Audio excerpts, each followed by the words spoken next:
Okay, so I just finished talking to Dr. James Cooke, and I cannot wait to share this one with you guys. I had a fascinating conversation with James. For those of you who don't know, James is primarily a neuroscientist. He has his PhD in neuroscience from Oxford. He's a speaker and writer on things like perception, well-being, consciousness. He's got an interest in the spiritual side of things and psychedelics. So we talk about a whole load of things in here. As you can see from the video, James is just a fascinating guy, very interesting, very intelligent, very humble, explains his ideas in an extremely clear way. I'd strongly recommend everyone to go and check out his YouTube channel. I've got a link to it on the homepage of my channel, but I'll put one in the description below. Go and check out some of the stuff. I've absolutely had my mind blown watching a few of his videos. So as you can see, we throw everything at this conversation. We go from psychedelics to sort of religious experiences. We talk about how the brain models reality. We go across a whole load of different subjects, and it was just an awesome conversation. I also put to him some questions that I got from Reddit. I actually got a lot more questions from Reddit than I expected. So what I had to do is kind of like merge them together and sort of more generalize them, because there just wasn't time to get through all of them. So apologies if I didn't get to your question. There were just so many, but I did my best with what I could do there. Anyway, enough waffling from me. Check out this conversation with James. I love it. Thanks a lot, guys. And thanks a lot to James for your time. It was awesome to speak to you, and I can't wait to do it again. So without further ado, Dr. James Cooke. So I'm on the line with Dr. James Cooke, and James, like I said, it's a real pleasure to get to talk to you. I'm a huge fan. But for those of my audience who might not have come across you before, maybe you just want to introduce yourself in your own words. Who is Dr. James Cooke? Yeah, thanks for having me on. I'm a big fan of you as well, so it's nice to finally connect. Cheers, mate. So I'm a doctor in the sense of PhD, so not a medical doctor, but I do research into the brain, into kind of neuroscience, and specifically kind of perception, how the brain kind of structures conscious experience. And obviously, you might be able to see from that why I might be interested in psychedelics as well. It's a kind of another research interest of mine.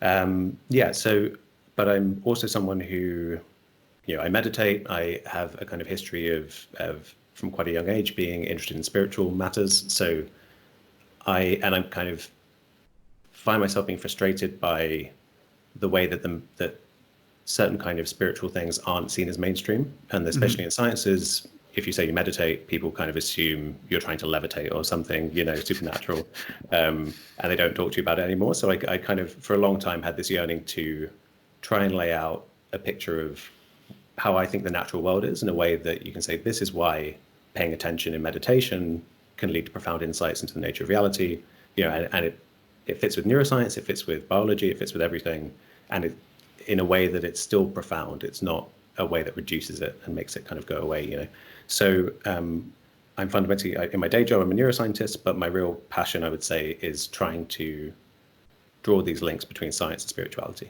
Mm-hmm. And I think I just want to add on to that, is that so part of the how I came across you is that you also have this YouTube channel, where you sort of post regular videos like every week or something, where you really do an excellent job of just breaking down these topics on consciousness and perception, really, in a way that's very, very digestible. And as I mentioned, that's how I came across your stuff. And I wanted to sort of talk about just what you mentioned there, in that you I think do a really good job of straddling between these different spaces of this academic, the sort of the hard science, also this kind of spiritual element,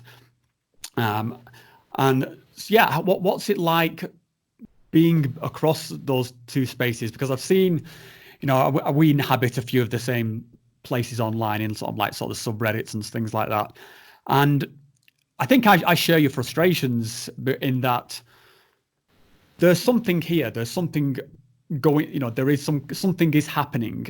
It needs to be talked about in some kind of way. But as soon as you go there, then you get this almost, I hate to say it because I do feel like I lean more towards the science side, but there seems to be there's a religion of science almost, where as soon as you say something like, definitely, then it's like, oh, well, this is woo, this is bullshit, and so how do you find, particularly within your professional space, how do you do that? How do you go across those two realms and still have validity in each? It's an interesting question, and I would say I'm fairly new to it, and I'm still figuring it out. For a long time, I would say I was pretty much in the closet when it came to kind of spiritual stuff. I just kind of didn't talk to people at work about it because I assumed they wouldn't, be interested or know what I'm talking about. Is it the same? Is there still like a kind of taboo over it? I think so. Particularly when it's also with sort of psychedelics, where you're talking about potentially something that could or possibly be illegal. What does that kind of look like? And yeah, so I think in academic spaces, it's people are aware there's research going on. In neuroscience, people intuitively grasp that these are interesting compounds, and I've definitely been in situations where the head of my department, I'll give a talk on serotonin and talk about LSD and stuff like that, and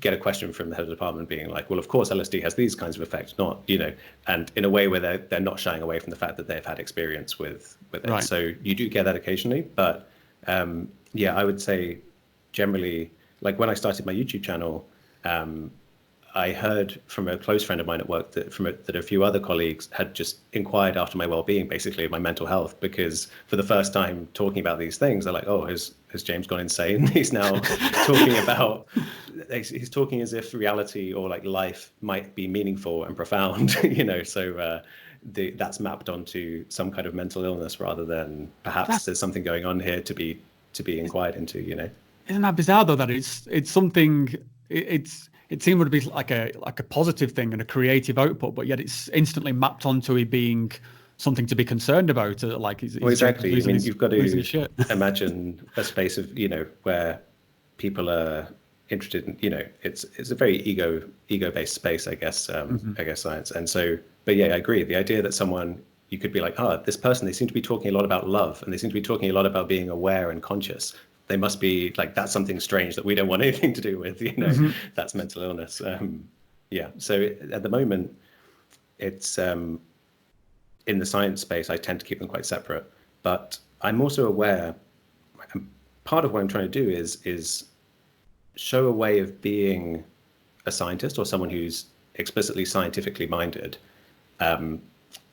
but doesn't dismiss this stuff and doesn't, who gets the kind of importance of this stuff. Because the way that I see it is the current scientific mainstream, most people have the impression that nihilism is what's true, basically, that, you're in this big empty universe and it's scary and life's meaningless and you die and there's nothing after. And that narrative is that's taken often to be what science says, right? Yeah. But if you understand the psychology that the ego is a construct, and that actually fundamentally you're not this scared little ego that evolved fear, just as an evolutionary trick to keep it alive. That's the only reason you feel like a scared little ego, like Nietzsche was really not onto something when he said, that all this kind of get rid of all the spiritual stuff, get rid of all the religion.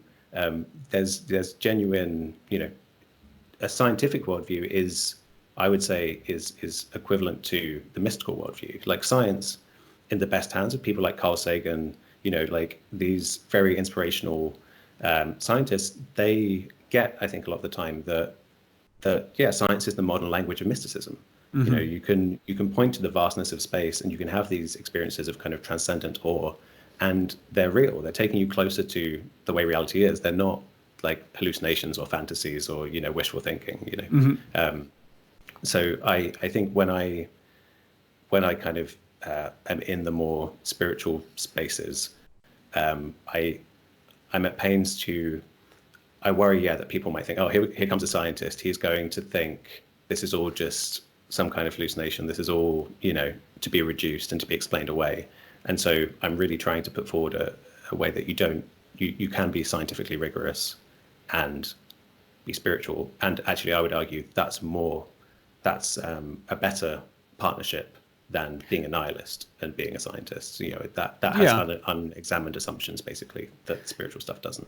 Yeah, I think it seems like that boundary is very, very fluid at the moment. It seemed, if I think back, say, I don't know, my dates are a bit fuzzy, but maybe 15 years ago when like the God delusion was huge and there was this very big sort of like new atheistic movement, and it seemed like everyone was on board with this, like, life begins, life ends, done, close the book, it's all good. And now when we interestingly, that one of those guys who was behind that was Sam Harris, who I'm a big fan of, but he's also now much more prominent in this kind of, talking about meditation stuff. And so that the line of science where it used to be like this closed book seems to be moving a little bit more into this kind of, well, actually there is a human experience and we should talk about this. And there is this, there is something to this meditation. It's not all just kind of woo. So there's almost like a hopeful, from an outsider anyway, there seems like this hopeful movement of science into, sort of this new frontier. But there's still, which I think we've come across in some of the online spaces, there's still these guys who are like just absolutely, no, if you're gonna, as soon as you start using any poetic or fluffy language, you're full of shit. Yeah. So I suppose for what you're doing with your work and your research, is there some kind of like hard? Is there a point at which you say if you cross that line, then that's the blacklist, or that's the cliff that you commit suicide on? That's interesting. I actually I've been doing some work on consciousness and like the hard problem of consciousness. Mm-hmm. And a colleague of mine, joked when I explained the theory to him that you're supposed to do that after you've won your Nobel Prize, which is a reference to Francis Crick, who co-discovered structure of DNA and then went on to study consciousness, because the idea being that you don't want to be, damaging your career by messing around with something as woo-woo as consciousness.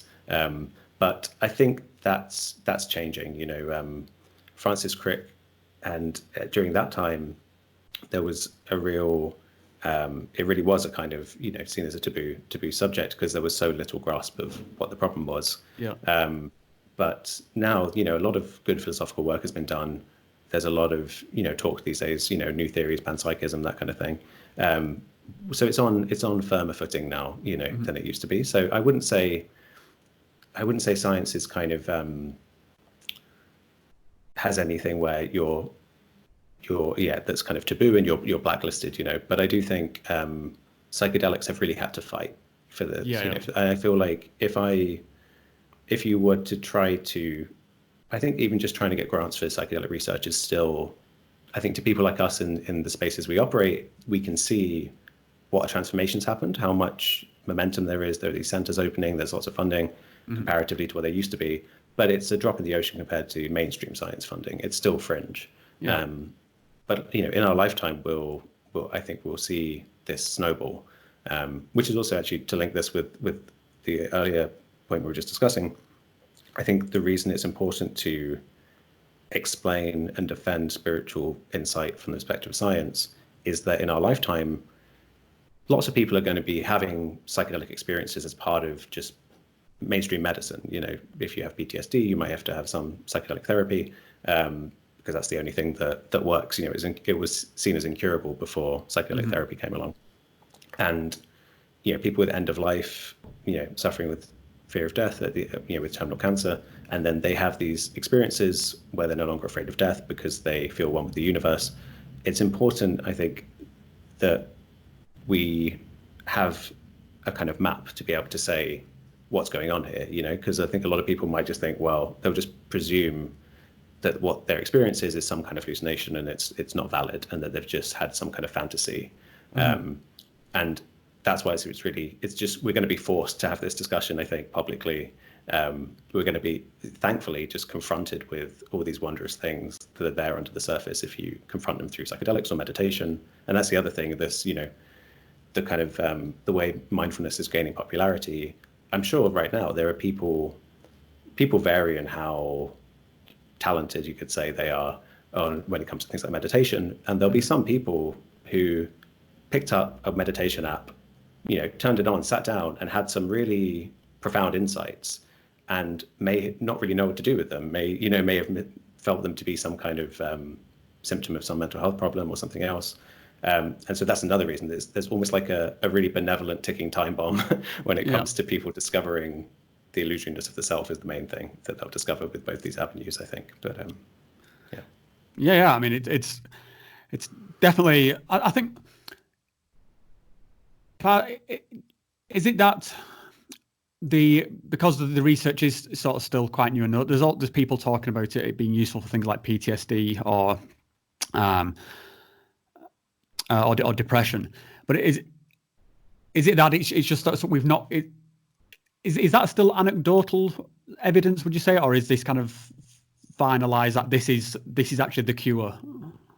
So if I was to use the language of the scientist, what I would say is like there are some very promising preliminary studies, small sample size, but we see statistically significant effects. It's a good signal that we should pursue this, further research.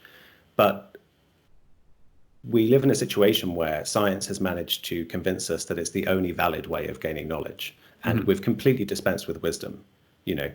When you look at ayahuasca, what's going on with that? Like, you don't need to do statistics to see the effect it's having on people. Anecdotal evidence is now become a kind of an insult, which is taken to be synonymous with it's not scientifically proven, it can't be true. But I'm a big proponent of believing in wisdom. Like if there's clearly a signal here, and when not only with people personally having experiences on something like ayahuasca, when you look at these studies, I would not describe them as, I would not emphasize the kind of small scale preliminary kind of promising, but be careful. This signal is huge. Like, we've never discovered anything that can treat PTSD, and MDMA cures it. Like in most people who have 3 sessions with psychotherapists, it cures it. And like, it's that signal, when I say signal, I'm just talking about, whether or not there's effect there. Could it just be noise, just by chance?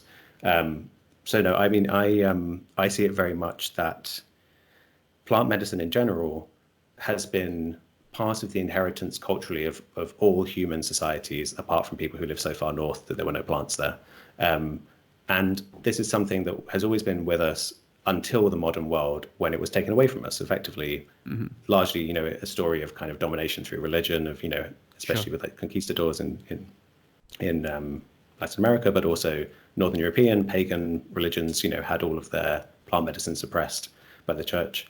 And I think effectively science is now just putting numbers to something that is part of the human experience.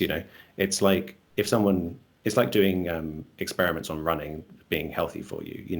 It's obvious that running can produce weight loss, and if you force 100 people to go for a run so that you can measure how much weight they lose, and then quantify it, great, like that's really good. And we can be more rigorous, and I'm sure we can, discover maybe optimal ways, to administer these things. But no, I see very much as the science isn't actually that necessary.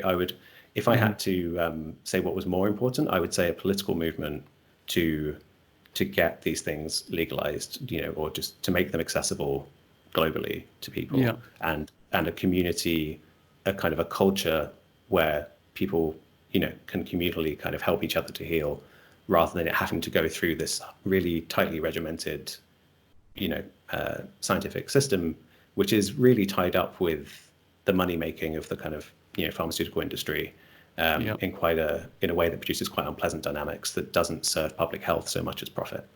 I think also just to have that cultural change whereby you can talk about these things, because that's kind of what we were talking about earlier, whereby if I come into work on Monday and start talking about some incredibly bizarre psychedelic experience, but then linking it to a positive change, then I'm probably going to get people are going to start looking to lock me up or something. But that's kind of what we do wrong. It's if we can see that there are some good results coming from these things, and it's almost like we have to do that tongue in cheek, not talking about the experience that with this incredibly powerful experience. And I'm someone who I have been through one of these kind of transformations myself, because I was the very sort of cut and dried atheist guy we were talking about. And then I ended up in some state where I was having bad panic attacks. The panic attacks were exacerbating my epilepsy, which I have, I was having trouble leaving the house because I thought I was going to die. I was just had this overwhelming fear of death. I thought my kids were going to be like fatherless. It was just building up. And then within a few psychedelic sessions, which I did, I just hadn't touched anything in sort of like over a decade. And then I had kind of a mystical experience, and that fear of death had just dropped away. Anxiety attacks gone. My sort of epilepsy just dropped right down because it wasn't being exacerbated by the stress. And yeah, and so I'm kind of like I see myself as one of these success stories. But yeah, if I talk about that within the context of the kind of mystical experience, then straight away it's like, well, it didn't really. I mean, you didn't really talk to God. You didn't really. It's like, yeah, all right, I know. Whatever. it worked. What do you want me to say?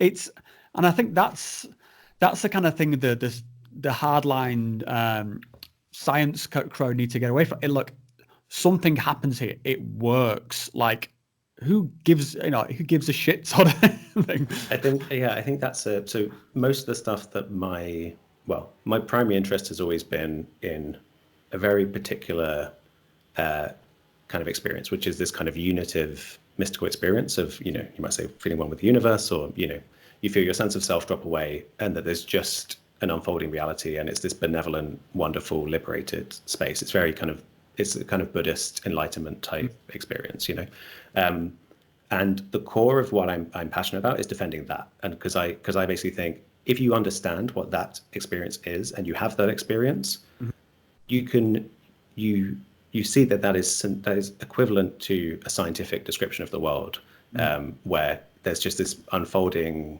reality, and you are just this witness to this unfolding reality, and you can understand that suffering is built upon suffering is built secondary through evolution, and so you link it up with Buddhist philosophy, and it's true, and it's important because it's all to do with well-being and liberating from suffering.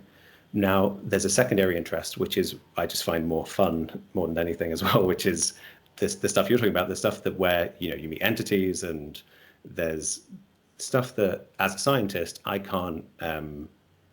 If I were to say that if someone meets an entity that communicates with them, and in the game that I'm trying to play of trying to square these experiences with science, I would have to basically stop that game and say, if these entities are real, our metaphysics needs to change. Like, turns out the science game where we think matter is primary and consciousness is second, turns out that's wrong. Maybe we're in some crazy simulation. Maybe we're in some kind of, maybe the religious metaphysics is true after all, and there's some spirit world, and we come, but at that point, I'm out of my depth, in terms of I don't understand how souls could work, and that kind of, and how immaterial stuff could come into matter,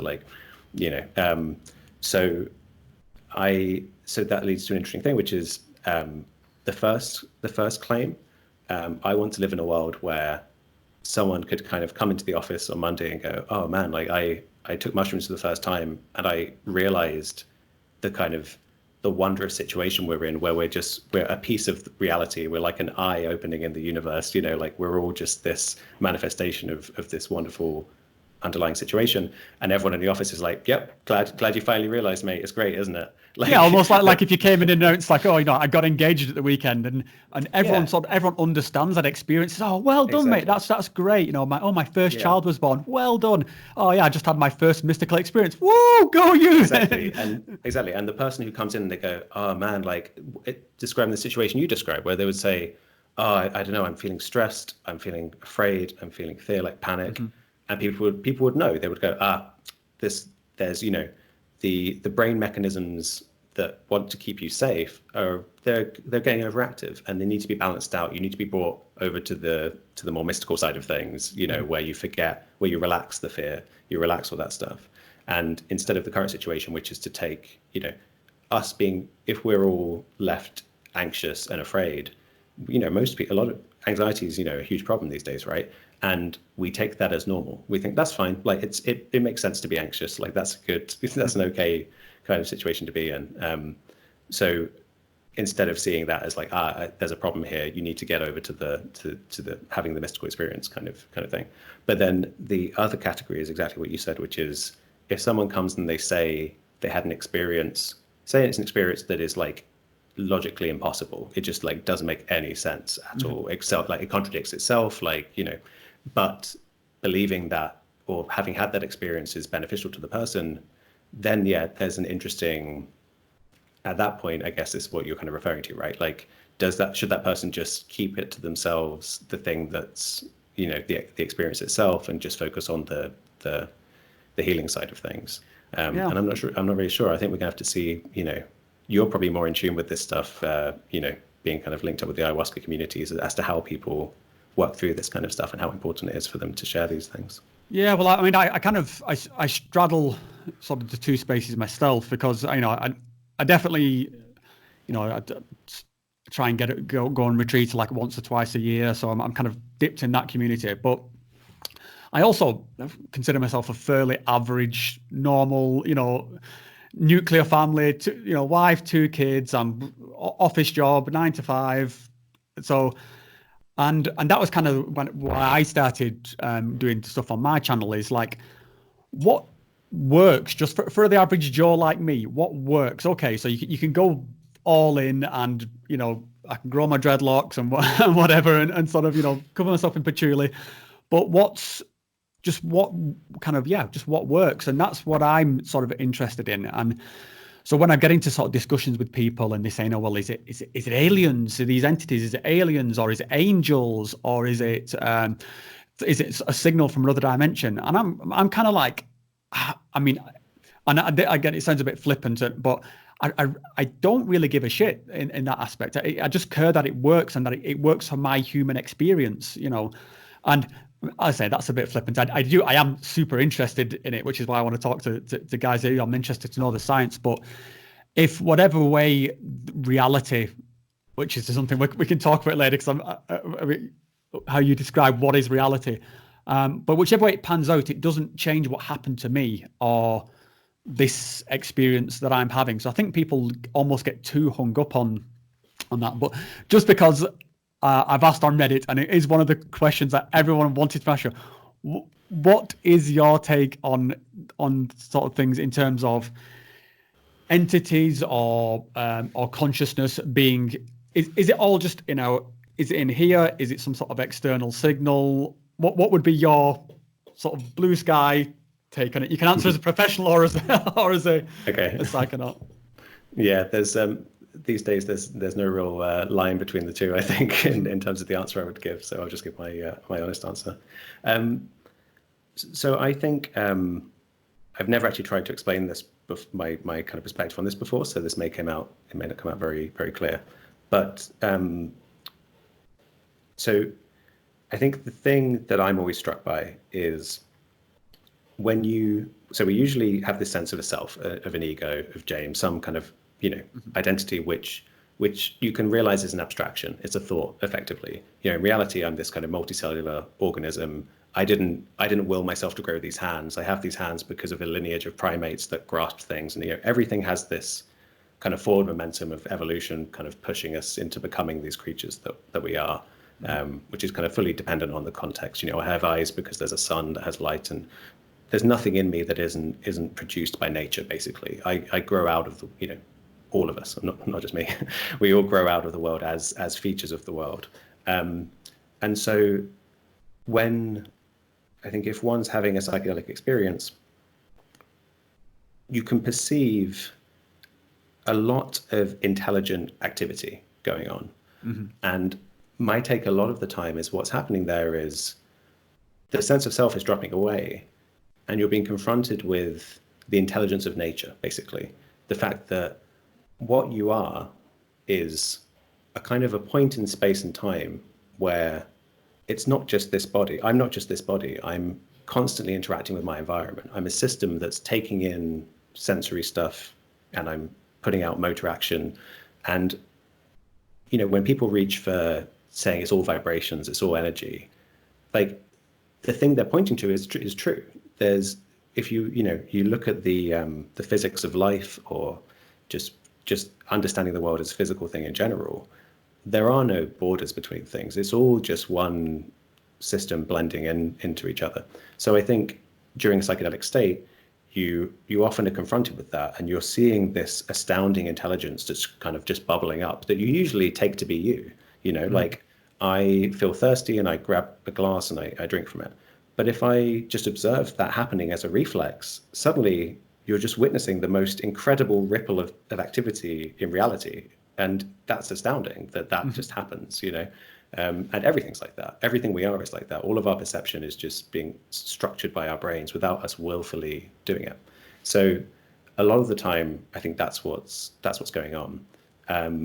But I'm also aware that so something like the entity encounter experience doesn't seem to fit into that as much. Like that feels, seems to feel very kind of legitimately like, I'm still here. I still feel like I am who I was 10 minutes ago, but now I'm talking to some entity. And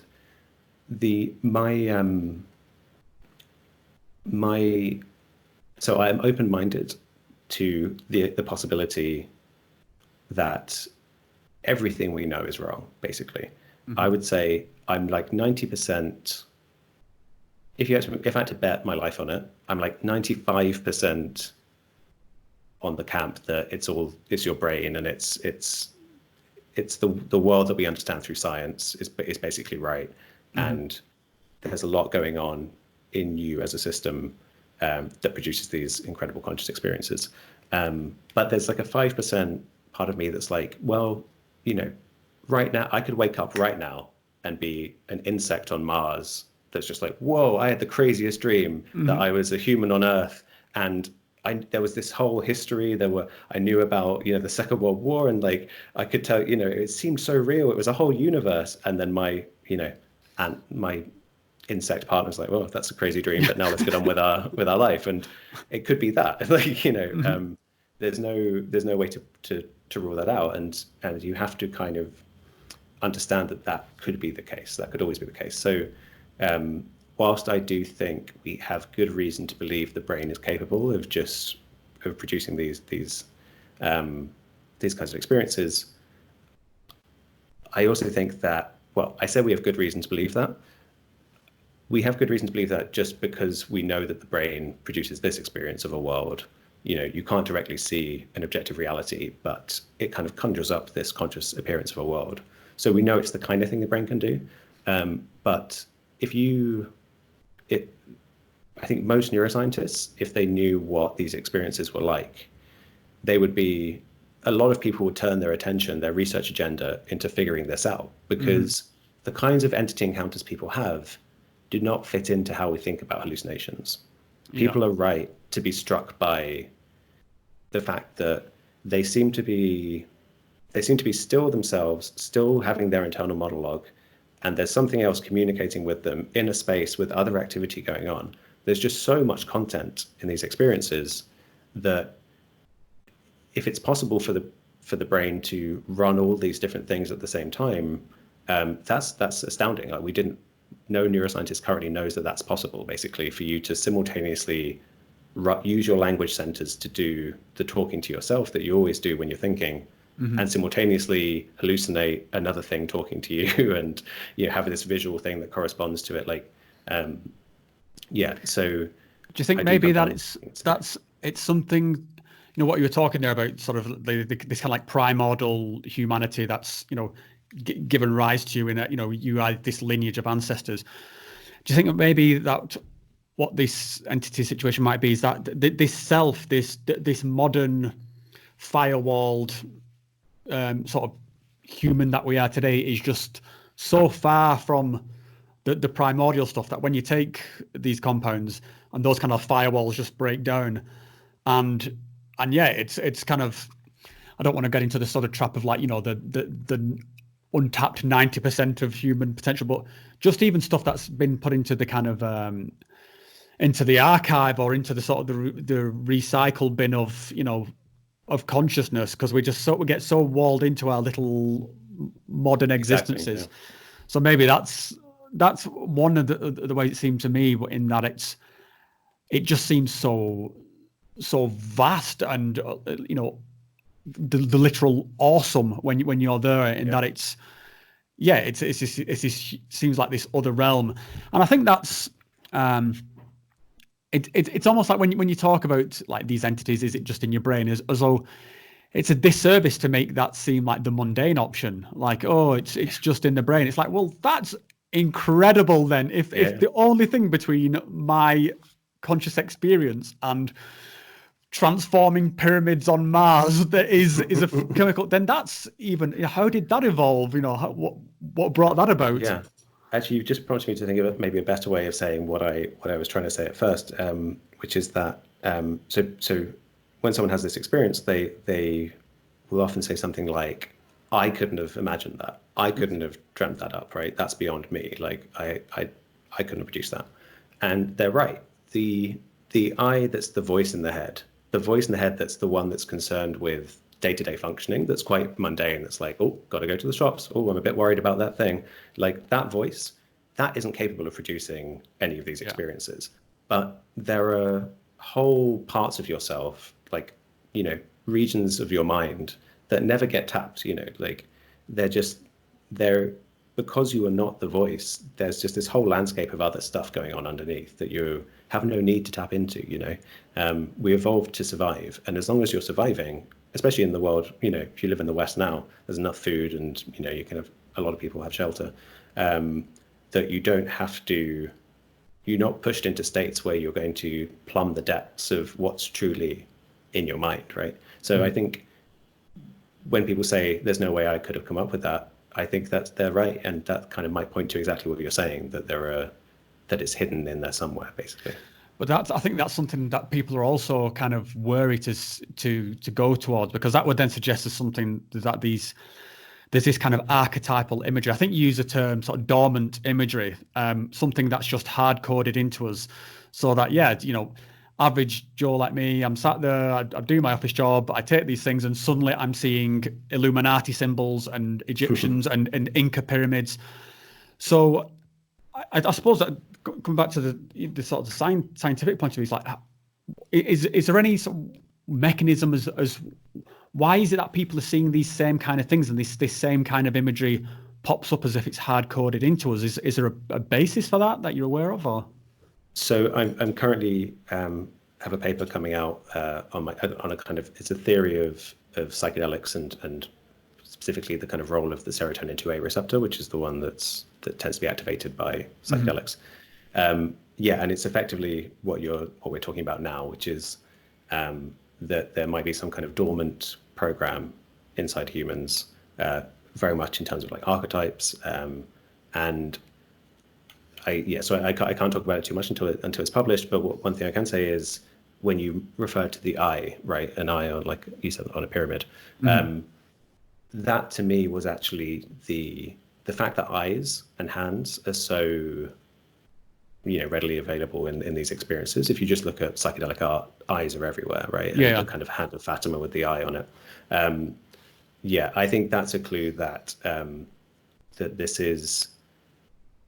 If this was some other world, presumably they wouldn't have the things that are most relevant to humans, eyes and hands. Like, these are the two things that we're really, right now, we're looking at each other's eyes, on the screen, and we're these dexterous primates that can kind of use our hands.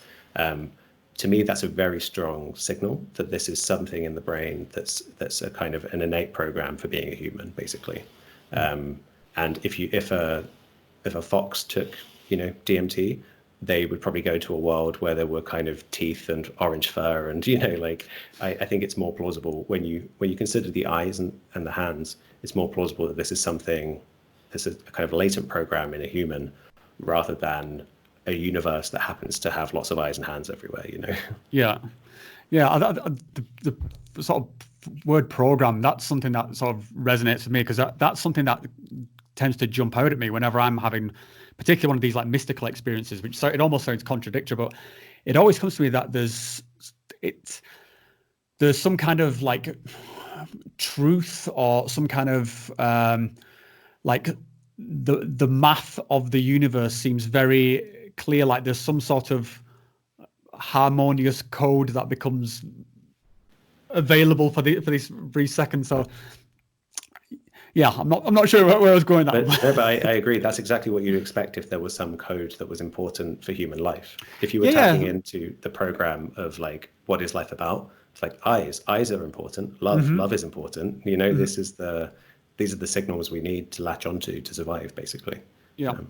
So when we talk about mystical experiences, do you put that in a separate kind of category? Is there a sort of a tripping experience and then a mystical experience, or is it always sort of mystical as far as you're concerned? So when I say mystical, I'm usually just referring to mystical. Maybe isn't well. I'm drawn as people differ on what's the best terminology. In science, they often will say unitive experience because it's an experience of oneness, the thing that I'm talking about. But if you look at the mystics, the classic kind of mystical poets, Rumi and these people, they're talking about the same thing. And so when I use it, I'm talking about just this particular experience where there's no entities involved, and it's more that you have the world as you know it, but then you subtract the sense of being a self, and there's a uniting with the rest of reality. And this is something that's it's found all over the world in yoga, right? Yoga means union because it's based in this Hindu philosophy where you have in the Vedas, in the kind of Hindu scriptures, this idea of Advaita, which is non-duality, which is it's another way of saying unity. So that's what I'm talking about when I talk about mystical experience, and that's what I think needs to be defended, because given that the self is a construct, and given that you are a manifestation of an underlying physical world, it totally makes sense to notice that, basically, and that's all the mystical experience is. And when you add in the Buddhist stuff of suffering coming second, and then you can understand why it's a state of bliss and liberation to feel united with the rest of reality. But no entities involved and stuff there, which are harder to explain. I wanted to come back to something you mentioned earlier, because you were talking about just sort of you are sort of an expression of your ancestors and your sort of lineage and stuff. What is your sort of take on free will there? Is it is this something you think we have, or are we just sort of as I mentioned, I listen to a lot of Sam Harris's stuff, and he's very sort of resolute on like we do not have free will, and I totally follow his logic there, but I have trouble reconciling that back to, well, hold on, this is me. I chose to do that, didn't I? Sort of things. What's your sort of take there? This is actually where I'm going next on my channel, because I think I do think it's as simple as saying we don't have free will, and that free will isn't possible in the way that we understand it. The common sense notion of free will, which philosophers would call libertarian free will, which is just where you have complete freedom. I can say I'll move my hand up, and then I'll move it down, and I'll move it left and right. And that what's happening there is that James is deciding, and then James's arm moves, and then that poses a bunch of questions of like, well, how do you get from the mind to the brain to the arm? Like, and that it's pretty conclusive that there's no progress to be made there. You can't make sense of the world that way. Whereas the way I see it is that we are these bottom-up manifestations, as I said before, of lawful underlying reality, and we have this incredible capacity for consciousness.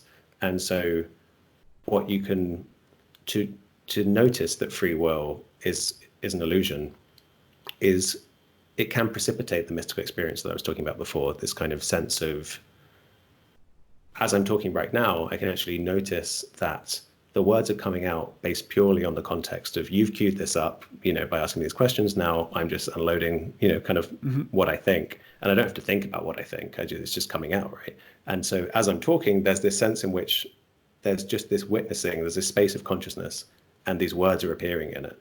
And that's entirely consistent with how we understand the brain to work, that it's, all of my behaviors are the behaviors of a primate that's evolved along this particular lineage, right? I'm not capable of suddenly flying because I didn't, evolve to be a dragonfly, and I'm speaking English because I grew up in England, and there's literally nothing. I'm capable of literally nothing that it wasn't given to me by my context, basically. And it can be. I personally find it really liberating to remember that free will can't be true, because what it means is it's all going to go the way it's going to go. It's, you know, like, even if you did have free will, it's all going to go the way it's going to go. You're going to make the decisions you're going to make. And that's going to be the particular line that happens in this universe. And it will come to an end. And for me, that produces quite a strong sense of, like, oh, wow, like, what a fun little play. Like, I guess I can just watch that play out, you know, and just enjoy the ride.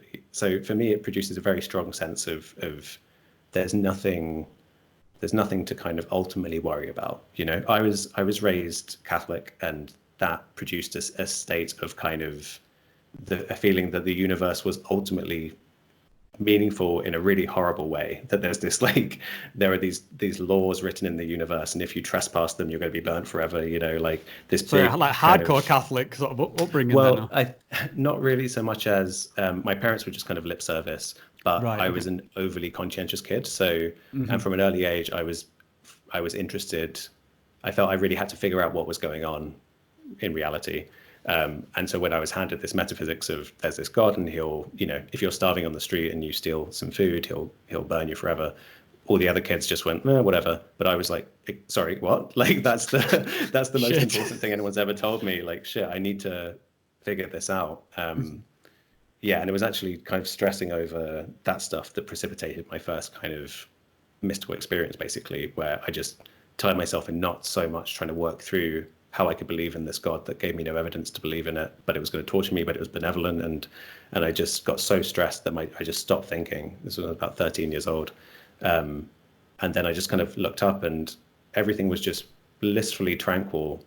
And without thoughts, it was just apparent that the world is just the world, and it's ultimately fine. It is the way it is. There's just this kind of isness, this suchness to the world. It's just this, we're here, and you can say whatever you want to say. People go around saying, oh, there's a God, and da da da, and like, it's all just words. It's all just thoughts. And so I just had this silent mind experience of just seeing the world, and just this, like, it just broke me open in terms of just this, like, sense of bliss, and like, and that, you know, that was the experience that set me on this path. Basically, it's why I studied psychology. It's why I studied neuroscience, because I was like, why did no one tell me this is the way the world is? Because this is wonderful. Like, people should know the world is this wonderful way, as opposed to this kind of all these other scary ways you can think about the world being. At what point did psychedelics come into the mix there? So fairly recently, over the last few years, really, with the kind of work I became in. So at this point, you know, I was already a neuroscientist, and my research was very much on how perception is structured. So I became interested in the question of, given that we're just one feature of reality, we're like a wave. How is it that our brains trick us into thinking we're separate? You know, how is it that instead of seeing a forest as just this one, like, you know, imagine like you have these kind of deep ancient forests in like Oregon where the floor is just thick with rotting stuff, and it's very clear that all that rotting stuff becomes the trees, and then they fall down, and it's you can see that it's kind of one thing, and all of reality is that way. But our brains do this thing where we can be like, no, that's an apple, and that's the stem of the apple, and that's a branch. And as soon as you start to ask kind of philosophical questions of like, well, where does the trunk of a tree end and the roots begin? There's no boundary. You can start to see like, oh, wait a minute, these are concepts. The brain is doing something strange here, where it's taking this continuous reality, and it's somehow convincing me a trunk exists and a branch exists. And the same is true for us. And I became interested in the neuroscience of how is it that we get so lost, and we get so fearful and trapped in these kind of ego identities that ultimately aren't really real. And then I started reading about the experiments with people having mystical experiences, and that seeming to be the thing that interested me, was that the research suggested it was the experience that mediated the effect of the. They weren't selling it as you take psilocybin, it does something to your brain, and then you're not afraid of death. It was, you have this insight, and this insight liberates you. And I think in the back of my mind, you know, Buddhism, psychedelics, these things, I was very aware these are related to my kind of core interest.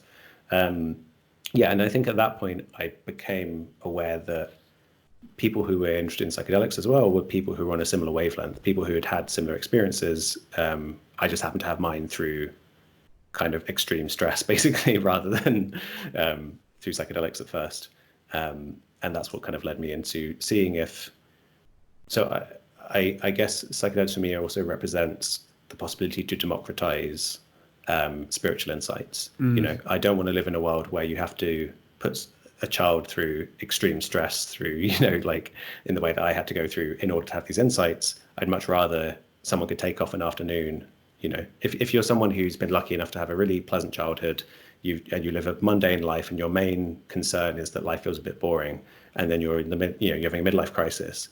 I think that person should absolutely be able to go somewhere where they can take some mushrooms, and then over the course of a few hours have the same insight, which I believe it to be basically the same insight that I had when I was a teenager.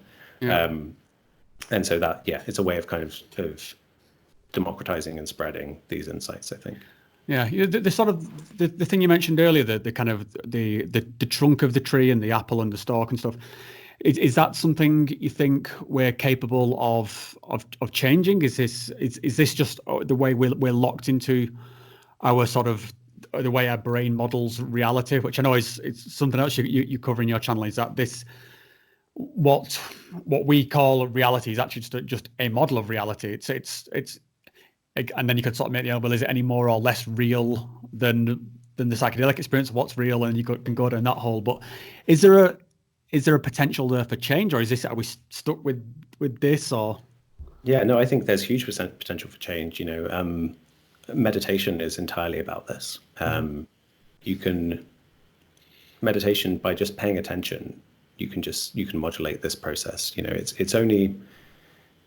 It's only really kept going by our constant distraction, our constant just going on with our lives and being in a mode of thought because ultimately what the brain is doing is it's reducing complexity and trying to reduce this complex forest into symbols. So if I need to say to you, the bird is on the branch, and then you go over to the trunk of the tree and I'm like, no, the branch. Like the branch isn't really a separate thing, but we now have a way to kind of chunk up reality and point to things and use language, because language is this kind of low resolution symbolic way of talking. So I think these things are actually incredibly vulnerable to, they're not these really rigid, this isn't like a rigid way the brain works and can't be changed. Because reality really isn't made of concepts, all you have to do is look at it. If you just pay attention to your breath long enough, and suddenly the boundaries fall away, and you can be struck by like, wow, like, especially, the most profound boundary for most humans is the one between themselves and the world, right? And that's the unitive experience thing. And you're like, wow, I thought I was over here and the world was out there. It turns out there's just this conscious appearance. And when I say just that, I mean, from our perspective, I still believe in the material world beyond us, but rather than there being a world and James can see objectively to the world, there's just this space of consciousness. And psychedelics are another way to do that. Yeah. So I kind of wanted to touch a little bit on consciousness and what it is, and also just some like the theories of how do we get this thing that we call consciousness. So again, this is a lot of the questions that came from Reddit is like, is it this just something that emerges from meat? Is that's sort of camp one, or is this like a TV signal being beamed into us, and do we exist in some continuum somewhere?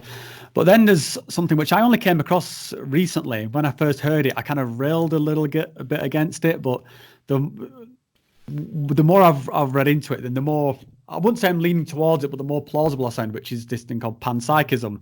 So I'll just brief, or maybe you could explain it. You'll probably explain it much better than I could. So I guess could you explain panpsychism, and then perhaps say about where's your leanings into, where is consciousness coming from, or where is it located? So panpsychism is the idea. Well, an easy way into it in the kind of modern lineage of panpsychist thought is there's a guy called David Chalmers, who's a philosopher, who coined the term the hard problem of consciousness, which is exactly like what you said. How do you get from meat? How do you get from the brain, from matter, to consciousness, to this mental immaterial stuff. They seem to be two just completely different things. How do you make that leap?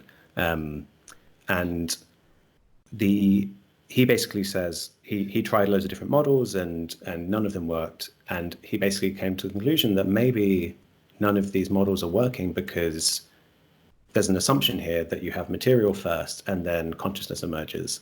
Perhaps consciousness is fundamental. Perhaps it's just in there, in the system. He says, like space and time, like these primitives that you kind of just need to assume to get going with your explanation of the world. So that in modern times, there are other, panpsychism exists in other kind of, systems of thought before the modern Western one. But it's, the idea that, so since then, in the 90s, there have been so many different kinds of panpsychism. There's like cosmopsychism, where like the whole cosmos is like one mind, but which is a bit more like idealism, which is the idea that only consciousness exists. And but if I had to guess, I would say it seems the most common version of panpsychism is one where fundamental particles, like the things that make up atoms, they have consciousness. They have like a unit of consciousness, and then that somehow gets added together in a system like myself to make this bigger unit of consciousness. And that's called the combination problem, which is its own kind of hard problem for panpsychism. And effectively, it's like, I have experience. Experience seems like this strange thing I can't explain. Maybe everything has a little bit of experience and it gets added up, which, So I think like the what it kind of boils down to is, could a rock be conscious? Is the sun conscious? And then that's, so that people rail against that and say, well, that's ridiculous. Of course it's not. But then based on what you kind of said, it's the thing that comes to mind is, well, what would you expect it to do if it was? What would you expect the sun to be talking like something off Mr. Men, like with a big smiley face on it? So when it's, the more I've looked into it, I thought, well, this, like I said, I don't know if I'm leaning towards it, but it's not as absurd as it sounds when you first hear it. It's very kind of like, what? No. But then you kind of get to this point of, well, why not? And again, what would I expect to be different if that was true? I think it's absolutely like a respectable position to hold in philosophy. And Christoph Koch, who's the collaborator of Francis Crick and all the consciousness stuff, he's a panpsychist and he's a hugely important neuroscientist. So it's definitely a respectable position, although I think people still sometimes think it's a bit taboo. But my personal take on it is that it's basically too defeatist. It's a bit like saying, imagine 100 years ago when people didn't understand life. They didn't understand what it was that made things alive. And if you said, well, this is too hard a problem, maybe it's because everything's a little bit alive, and then all that life gets added up into a living thing, and that's how it works. And they're like, great, we've solved it. I think we're in a similar situation here, where I'm like, that's too like hold up, no need to go so radical over there. We're on the right track with the way we're kind of thinking about it. Because to me, it seems obvious that consciousness is a property of systems like ourselves. It is this appearance of a world around us right now. That's what we're talking about. If we start to speculate if inanimate objects are conscious, you're getting so far from what I consider to be the question, which is, because consciousness is tied up with our senses, right? Like I have visual consciousness, I have auditory consciousness.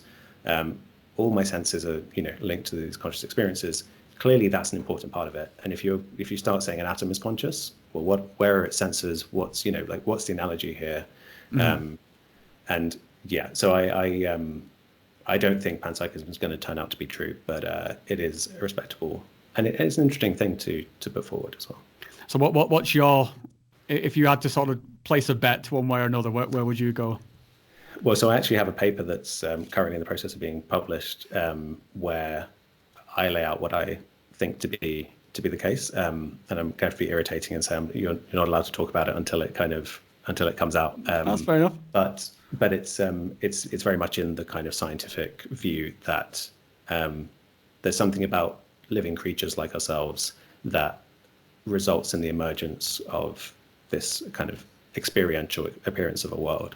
But that should be out hopefully in a few months or maybe sometime in 2020, and I'd love to come back and talk to you about it. Yeah, that'd be great. Right, because I'm conscious a little bit of the time, so I'll skip on to some of the questions that I got from Reddit, and I'm just going to have to apologise first of all to all the people who got so many questions from Reddit. It was a really good response, and there's just no way we're going to get through all of them. So I'll skip through and try and pick some at random.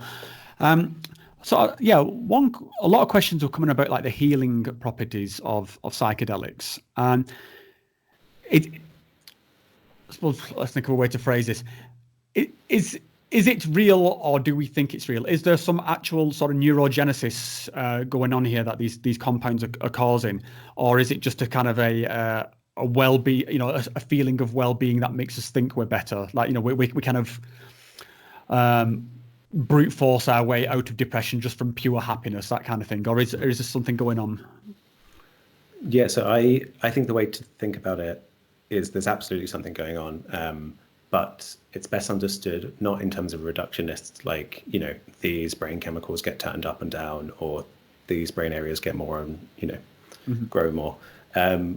But if you understand depression to be a kind of a systems level phenomenon, it's to do with mood itself. Mood is not something that has any kind of intrinsic existence that just like you can be like, here's my mood, and your mood is a pattern in how you behave, how you think. If you're depressed, you might struggle to get out of bed, you might have negative thoughts. All of those symptoms taken together, they are the depression. There's no extra thing that is the depression. That is the depression. So because that's a mode of behavior, that's being controlled by models in your brain. You have, as a kid, you might build up a model of the world where you're fearful. Say you're in you grow up in an abusive household, and you grow up with kind of PTSD, and you're like always on guard. You might physically be hunched because your brain has to learn, how do I hold this body? And it probably learns, okay, I need to hold it like this, and I need to breathe fast and shallow because I need to be ready to like run away. Like this is the kind of freeze and flight response, right? And at that point you have PTSD, you're replaying memories and all this stuff is happening. And then with the psychedelics, what seems clear, or I think it's starting to seem clear, is that they reopen for learning these models. They through chemically, seems through serotonin, through chemically changing the plasticity in the brain, in the same way that as a teenager or as a child, you have what's called a critical period of plasticity for the brain. So the brain has to learn, as I said, how to control your body, how you operate. And when you're a kid, it's far easier to learn a language, to learn a musical instrument, right? Because your brain is ready to take in this information. So if you go back to the example of the person with PTSD, say they're now a 40-year-old man, the abusive situation is far, far gone.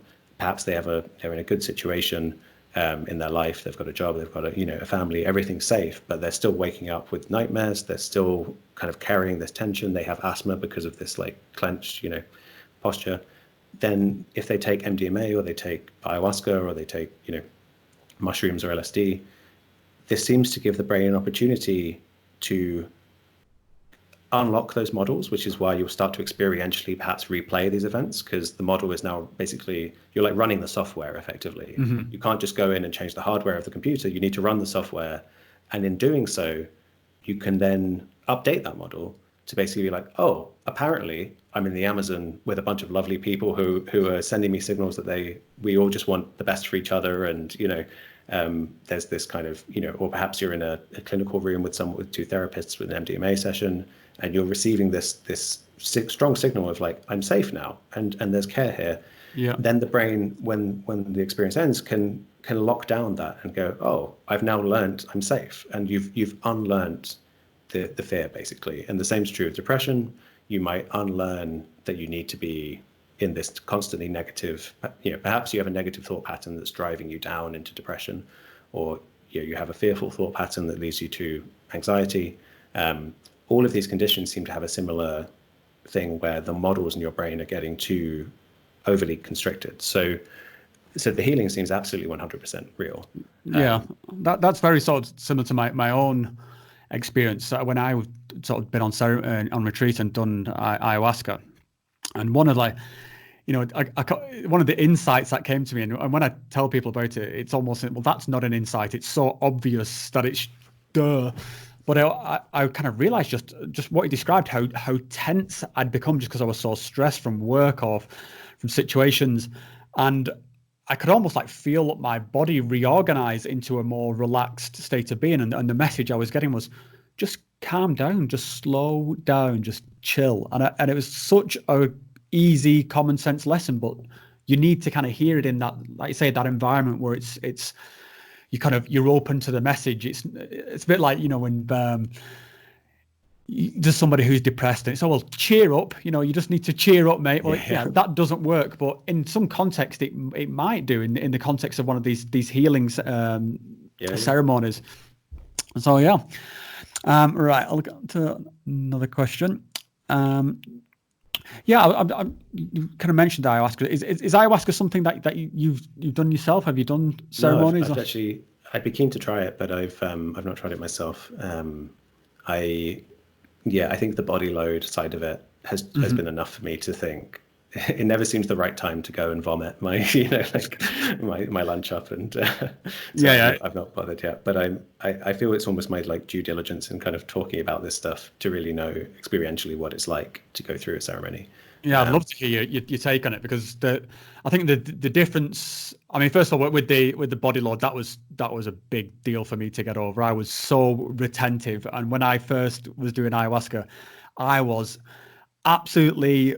There's no way I was going to be sick. I was doing everything possible not to be sick, and I just completely ruined the experience.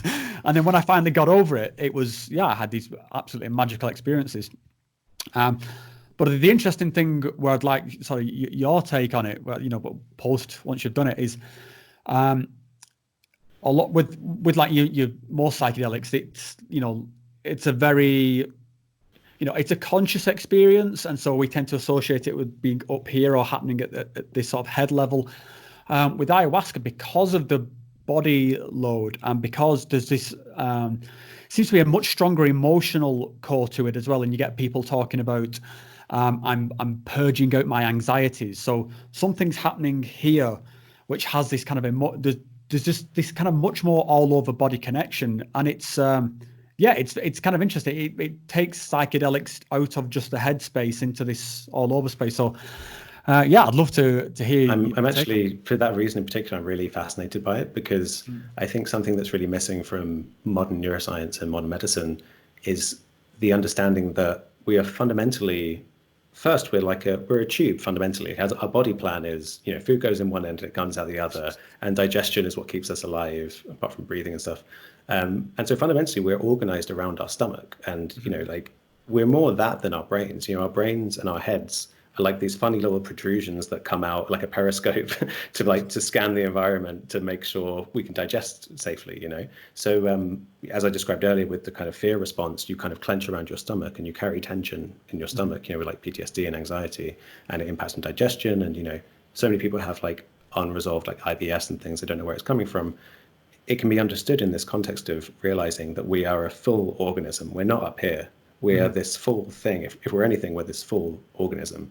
And all of your psychology is built around, around protecting and being this like biological organism. And your emotions, are fundamentally ways of regulating digestion and breathing and all these other things. So it totally makes sense to me that unlocking bodily stuff would be crucial to unlocking a lot of psychological content as well. Mm-hmm. Do you sort of subscribe to the ideas that our sort of microbiome in our stomach is vastly affecting our conscious experience, like more than we would give it credit for, or historically would give it credit for? Do you lean that way? So I need to look into that stuff more, and the reason I haven't is I suspect I have a terrible microbiome. I think it's basically suspect there's something there that I really need to personally work on. Mm-hmm. And so that's been on the kind of back burner as like, one day I'm going to really delve into that research and improve my life with it.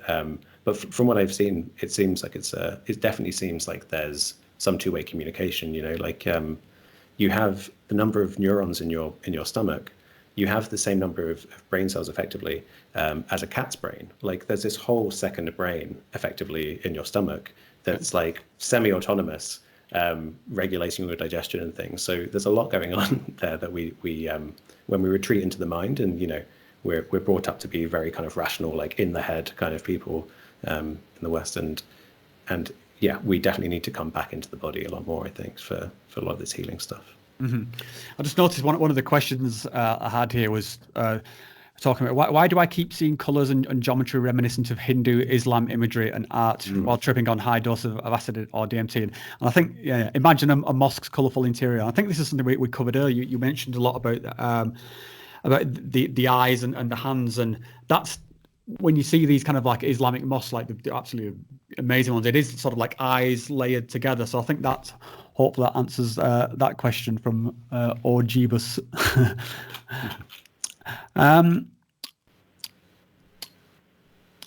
Yeah, the question here. There seems to be a huge love component to psychedelic experiences. Why do you think that particular feeling is so prominent over the others? Yeah, it seems like out of all of our possible emotions, that's the positive one that we bring back. We don't really come back talking about ambition or anything. It's always love. Is there any? Yeah. Why would you think it would lean more that way? So I think that points to something really important about the kind of nature of reality, basically, which is that when I was talking before about how essentially consciousness is kind of fundamental for what we are, and then fear and ego and all these things are built on top of it, and suffering happens when you engage on that level. What's been known for a long time with meditation, in Buddhism, is when you strip back the thoughts that create the negativity, create the suffering, the emotional tone of consciousness when it's at rest is something like infinite compassion, infinite love. And love has, a lot of different words to a lot of different meanings, for different people.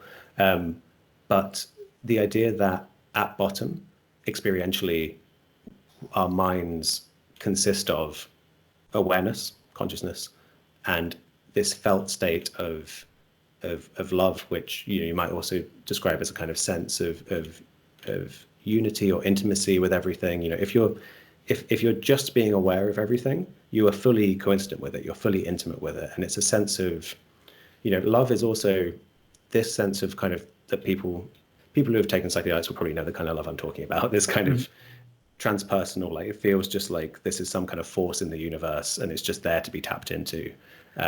It's like backwards or forwards across time, sort of your ancestors through to your descendants. Exactly. And this is what needs to be understood, is that it's scientifically accurate, I'd say, to say that, fundamentally, the way that we're built is you have this biological creature which, when it's at rest, is in a state of consciousness, awareness, and love. And this state of, because love is, this state of love is very related to the concept of home, of feeling safe and at rest. And like, I can come to rest now. You think of the love of a parent, like a nurturing love, that's a signaling of safety and home. And so there's one particular feeling, a felt state that you can experience that we call love. But for me, it has all these facets of home, and and it's the kind of North Star of our being, really. Like, as these evolved animals, you need to gravitate towards love. You need to know what that feels like, because love is the thing that's going to bind you to your family, to social group. It's going to point you in the direction of maximal flourishing for everybody. And the only reason we don't all exist in a state of constantly wanting to just express abundant love to everyone is fear, right? You have kids are very generally quite loving at first, and then perhaps very early on they start getting signals, oh, this person isn't safe, I'm going to get hurt if I open up here. And we build up these layers and layers and layers of resistance and fear. And so I think that's what happens, is when you use a psychedelic to change the strength of these models, you're stripping back the fear. And take something like MDMA is very good at this. MDMA doesn't crank up a love signal in your brain.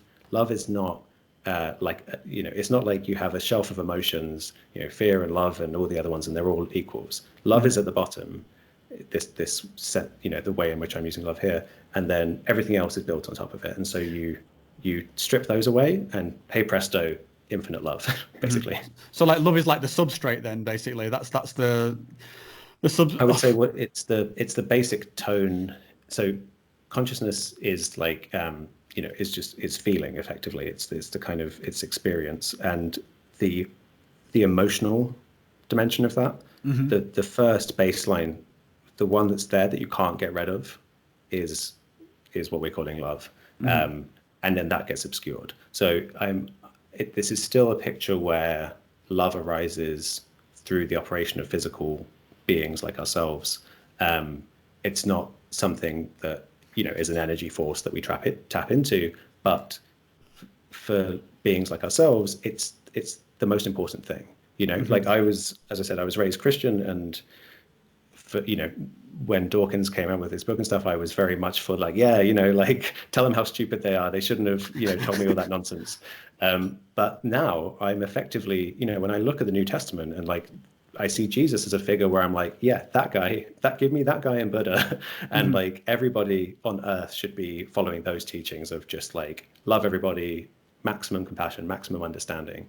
And I see that because when you look at what humans are as organisms, it makes sense. It's a truly profound insight that's the guiding principle, because of the way that love is fundamental. Did you hear the recent Sam Harris podcast with Dawkins on it, where they were talking about Dawkins doing psychedelics? It's really it was because I'm still a big fan of Dawkins. I know people, he gets a lot of stick for his bluntness of sort of delivery, but I think particularly for that time when he did do the God delusion, he was he's kind of like a blunt tool dealing with a sort of trying to smash through this kind of like vision of sort of religion. And I think given some of the people he was dealing with, for sort of fair play to me, you can imagine you get a bit arsey. But it was funny. So Sam Harris was kind of like pretty much talking him into doing psychedelics, and Dawkins seemed genuinely interested. I thought you meant he'd done them already. No, but he was talking. He was. I don't think he was just paying lip service, and they do a meditation as well. Like Sam Harris talks him through, and so he does actually do that on the show. It's an interesting podcast. Give it a listen. Yeah. But that would just be, I think, like amazing to hear somebody like sort of Dawkins have some sort of like holy shit sort of moment. Well, I often think this of people in the public sphere who are clearly driven by hate or negative emotion or like struggle. So many kind of journalists whose careers are made on Twitter outrage, and I feel like if I'd so love to be in the room when someone like that just had a high dose of mushrooms and came out of the experience, because there's the person they think they are is an invention. We're all these little inventions. We're these coping mechanisms, these stories. And if you strip away that invention and they see what they really are underneath, and they tap into the thing we're talking about, and they get the whole, if you don't have to struggle against these fears, maximal love and compassion makes total sense. I would just love to see what that's like, and if there's anyone who could actually resist that that experience, or if it would truly transform these people. Yeah, I think so, because it just that kind of outrage, or that sort of staying up all night on your phone just to sort of banging out that final argument, it just becomes so petty and pointless in the face of these just absolutely sort of transcendent experiences. I mean, I kind of I'm not quite in the camp of like, we need to put psilocybin in the water supply and get everybody but I think it's something people should challenge themselves to do, because it's just such a insightful experience. It's totally rewritten my life. But yeah, I mean, if you do end up doing ayahuasca, then definitely would have to connect on that. I've definitely watched all of your review videos to see which one I would go to if I do it. So I'll follow whatever you say. Yeah. I mean, there's a few in Europe. There's one in Spain that I go to. So if you're looking for something close to home, I can definitely recommend one. Yeah. Great. Excellent. Well, I'm conscious of your time, James. So I mean, first of all, again, thanks so much for taking the time to do this. It's been fascinating to talk to you, and as I mentioned, I absolutely love what you're doing with your channel. Is there any kind of shout outs you want to give to yourself to sort of bring people closer to your content? So I guess the main place that I tend to be putting out stuff at the moment is my YouTube channel, which is just YouTube I think .com/Dr James Cooke, with an E on the end. It's always got this silent E. And I think you can find me at Dr James Cooke on Twitter, Instagram. I've got a subreddit I've set up now, which is pretty inactive, but feel free to get going if anyone wants to on that. Yeah, and I would say the YouTube channel is the main place for now. But